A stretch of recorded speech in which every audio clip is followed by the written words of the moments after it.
যেভাবে টানছে বেপরা ভাবক মানে। হ্যালো ভিউয়ার্স, আসসালামু আলাইকুম। আমি এখন যেখানে আছি এটা হচ্ছে আলীর মোড়।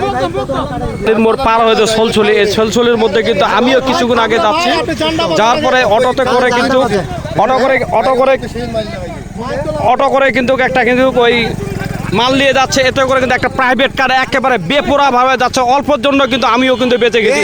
আমার চোখের সামনে মানে যেভাবে প্রাইভেট কারটা টানছে,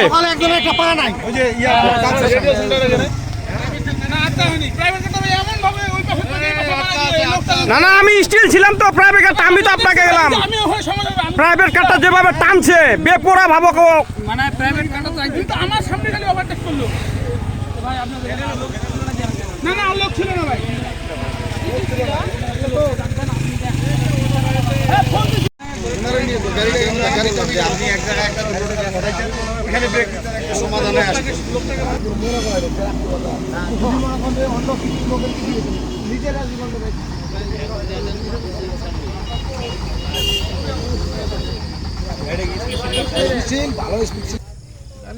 ইঞ্জিনিয়ার তো খালি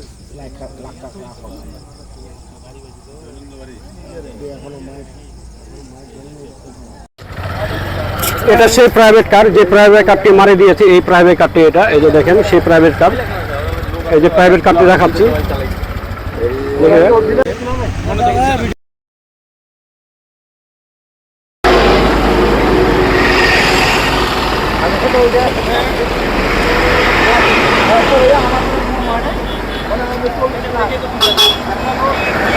এটা হচ্ছে আপনার সোলছলিতে এই ঘটনাটা ঘটেছে। বডি ব্রিজ পার হতে সোলছলি, এই সোলছলিতে এই ঘটনাটা ঘটেছে।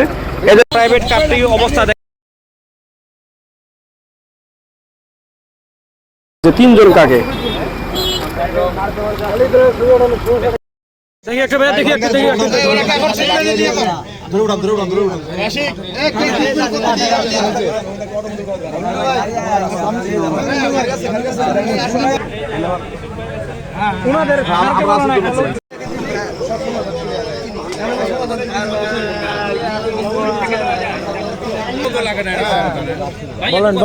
বলেন। এই মানুষটি হচ্ছে যে প্রাইভেট কারের চালক, মানে বেপরা ভাবে চালাচ্ছিল, বেপরা ভাবে একেবারে গাড়ি চালাচ্ছিল। এখানে কিন্তু বডি বিশ্বের সামনে কথাই ছিলেন ভাই আপনি? আমি আমরা ছিলাম পল্লী বিদ্যুতে কিন্তু এই ভাইকে কিন্তু মানে অল্পের জন্য মানে মারাই দেয়নি, লাগাই দিছে গাড়ির মধ্যে, লাগাই দিয়ে কিন্তু সে কিন্তু আবারও বেপরা ভাবে টানতেছিল। তো আমিও কিন্তু অল্পের জন্য কিন্তু বেঁচে গেছি। কিন্তু এই ভাই বাসা কোথায় ভাই আপনার? কোথায় বাসা আপনার? কাহারোল। এদিকে কোথায় গেছিলেন আপনি? এমনি গাড়ি করতে পেরেছিলাম ঘুরতে। কাহারোল থেকে আপনি এত দূর বের হয়েছেন কেন? আমার ভাই এই গাড়িটা চাবি কার কাছে? এই গাড়িটা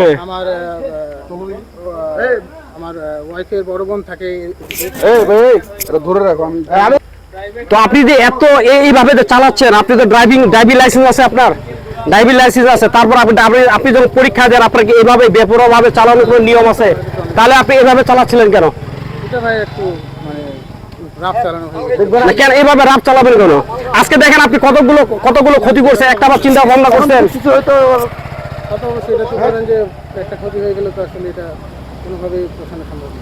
ঠিক আছে, ইনি হচ্ছে গাড়ি চালক। তো যে প্রাইভেট কারটি চালাচ্ছিলেন এই হচ্ছে আমাদের সোলছলি।